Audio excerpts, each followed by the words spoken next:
Appetence is the first ever legendary Stasis trace rifle in Destiny 2, so the next 5 or 10 minutes or so, however long it's going to take, it's going to revolve around that. That's a special thing, and really the main takeaway. It's going to be up to you if you want to utilize that, and for a lot of you, that doesn't matter. A Stasis trace rifle being legendary, I get it, but I still want to show what you can do with this thing, what this thing's capable of, the interaction with the artifact, the exotics, and all those things. And with the previous 2 videos, I'm going to start off with the scorecard overview. And originally with this theme, I planned to start the video with it. So if you dip early, you can kind of get the overview, the gist of it. But let me know if I should only do the scorecard at the end, or similar to how I've been doing it. Start off with it and then end with it. This trace rifle seems pretty basic, but there's actually a lot to dive into, more than the stats, things like that. There's a lot to talk about. And I do have an overall score or ranking on how I view this weapon with what you can do with it, but in reality, this weapon's for the enthusiast, right? Someone that loves Stasis, that loves a couple of exotics. And with this 5-star system, remember, I do have halves, so like a 2.5 is the midline.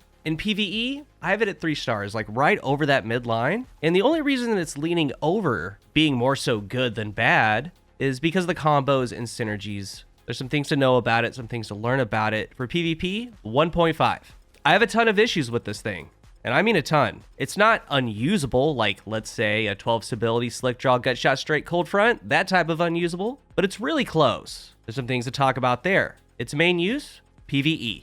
The fun factor, I actually have it at 4. And a lot that goes into that is the artifact and counting those perk combinations with the paired exotics. The build flexibility, 2. Though you can use it with a non-stasis subclass, non-stasis exotics, you're mostly going to be tied to stasis because it's going to shine there the most. And as far as must-have, a 3.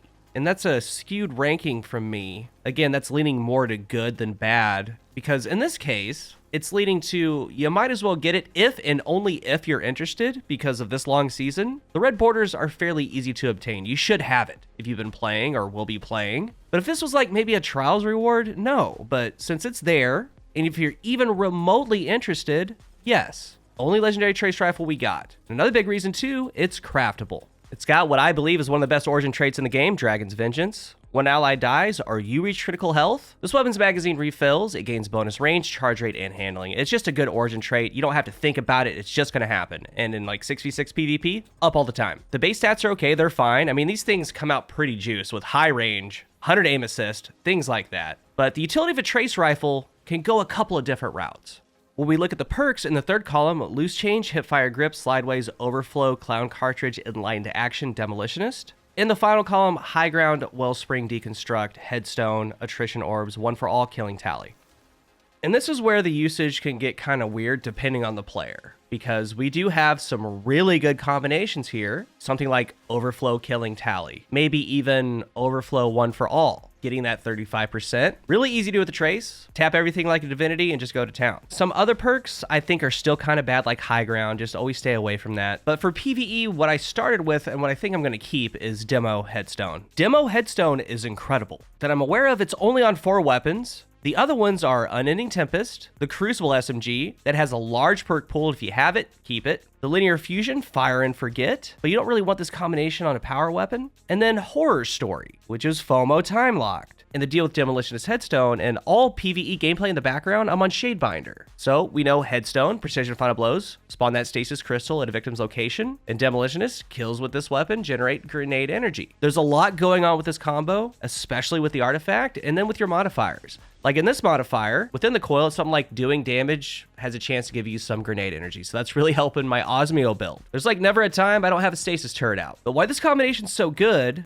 keeping in mind it's craftable, they could be enhanced. So you can have Enhanced Demolitionist, and Enhanced Headstone gives you the +5 stability, but Enhanced Demolitionist is giving you more energy. But all the kills with that Stasis Shatter is going to count as grenade energy. And as we look in the artifact, this is probably the best this weapon's ever going to be. We have Hail the Storm, shattering encased targets and Stasis Crystals deals increased damage. Shattering Stasis Crystals releases shards of ice that damage and slows targets. Pillars of Ice, defeating an encased combatant spawns Stasis Crystals. And going through this coil, I actually had a little backup with Vex Mythoclast in case this thing couldn't carry. And also working with the artifact a little bit more with Flint Striker, getting Radiant, and then Torch. while radiant, deal increased damage to combatants affected by strand and stasis debuffs. So I got some slow going on, different things, it worked. But what I found, this thing takes special ammo. A roll like this is for ad clear, demo headstone. And for me personally, I have the SMG, I have the other rolls, so it loses a lot of value to me personally. So that means I would want to go with something like One for All, maybe Killing Tally. But then I look at that, I'm like, okay, we're in PvE.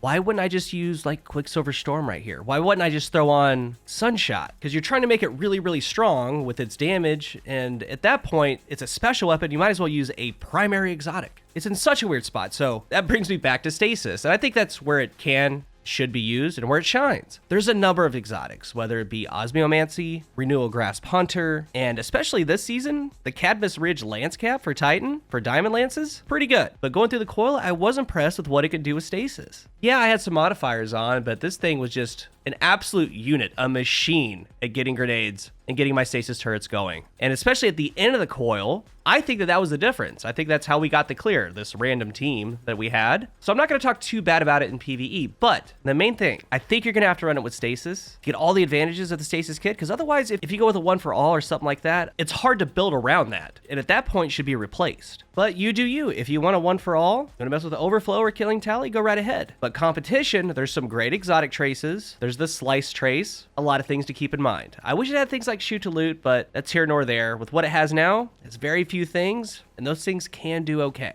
As far as the Crucible, first things first, the scope. I don't know if you've used this thing. The scope's actually really cool. It has like a little flipping glass when you aim down sights. But let me tell you, as cool as that is, it is the largest sight in the game. I swear to it, man. This thing is unnecessarily large. Like right here, you wouldn't know it, but in fact, there is a wild fallout in this picture. That's a big thing for me. So many times you'd be aiming and you'd be shot and you had no idea where it's coming from. And actually, they're directly in front of you. So that's a no-go. But mostly when you look at a trace rifle, I talked about Incisor not too long ago. It having Slice, that's a big deal. Navigator, there's the Woven Mail aspect. Ager's the other stasis trace, which I didn't talk about in PvE, which by the way, you should try that with the artifact. It's strong too. Cold Heart, Acacias, Path of Least Resistance. There's a lot of pretty decent trace rifles. And when you look at the perks for PvP, sure, you can go demo headstone, or you can just go headstone in general, but there's a lot of headstone weapons. And all trace rifles are extremely hungry for ammo. And the whole game with trace rifles, that's what you're doing. It's like the green brick Easter egg hunt every time you put one of these things on. Maybe a safe thing to do would be Overflow Killing Tally. Or if you don't go with the Overflow, we do have Dragon's Vengeance. That'll throw ammo in, a lot of the time in 6v6. But things like Wellspring, Attrition Orbs, you can live dangerously with One for All. It's not really set up for the Crucible.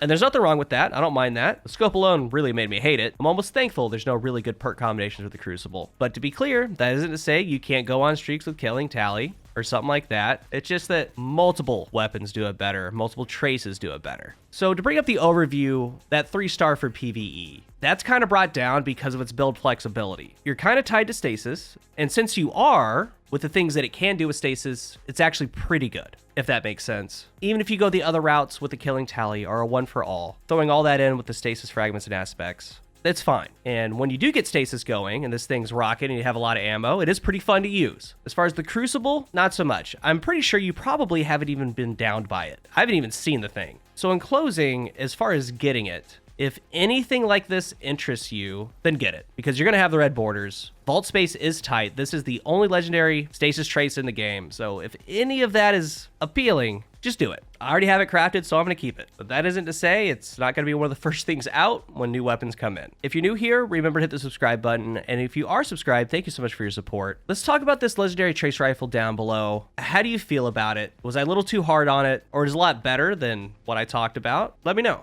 and let's talk about it. Thank you for watching. Until the next one, I am CoolGuy.